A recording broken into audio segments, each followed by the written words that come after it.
Today's episode of Professor Oddfellow's Penetralia is brought to you by viewers like you. And protect yourself from crocodiles, only from Murronk and his brother's son.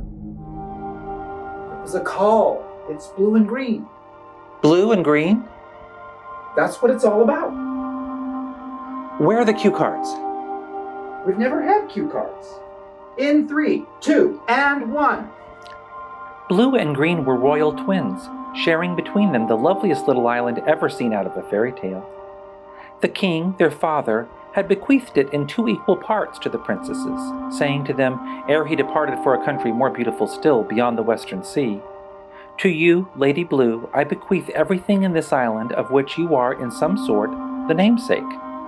The bit of blue sky overhead, the little blue lake between the hills, the bluebirds singing in the groves, the blue hydrangeas growing around your palace, and wild among the thickets. All these are yours, and also the little blue bay in which you and your sister ply your pleasure boat.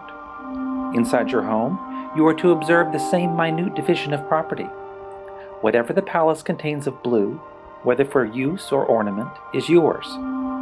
The lapis lazuli vases, the sapphire gin, the enamel dolls' cups, the tapestries and carpets of purple or sky blue, the porcelain services.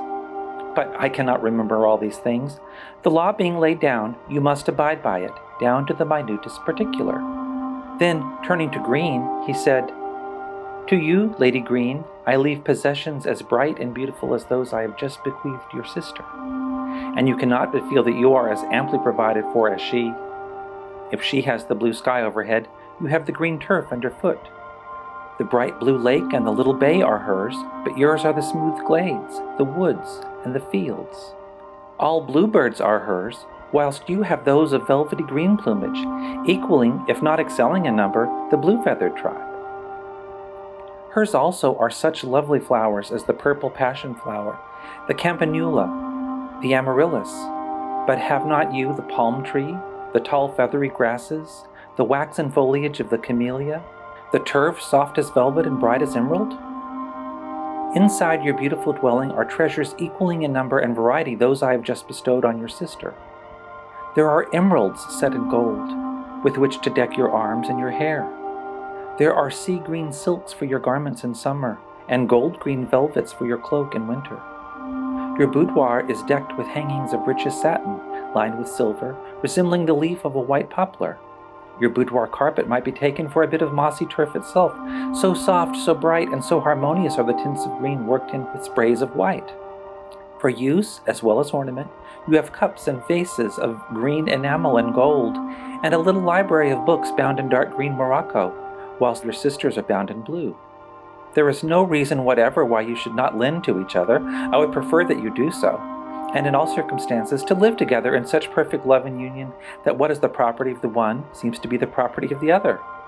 But with regard to the ownership of each special part of the island, I have laid down the rule by which I solemnly enjoin you to abide."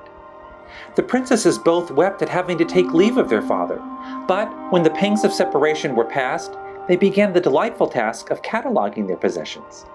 "It will be so much better, as the king said Green in a matter-of-fact way. Not that we are likely to quarrel about anything, Blue. We love each other far too dearly for that.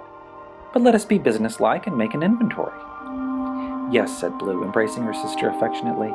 "I love you better than all the green things in the wide world put together. But business is business and must be attended to.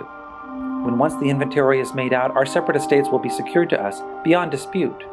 There will be nothing for us to quarrel about, were we ever so minded."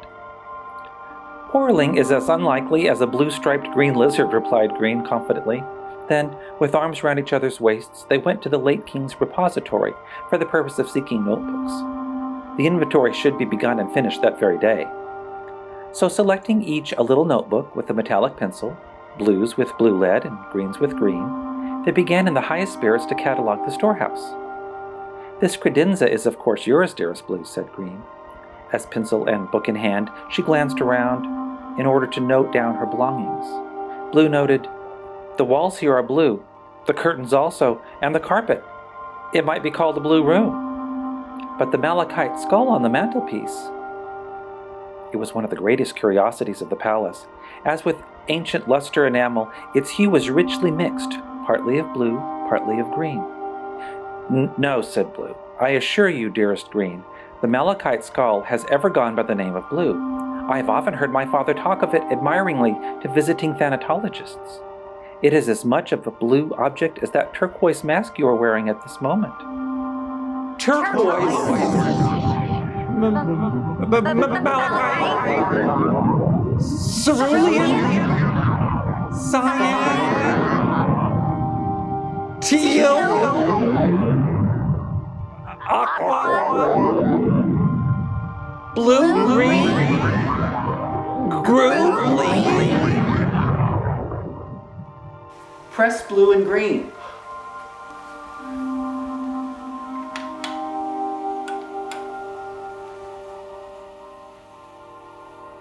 And they lived happily ever after.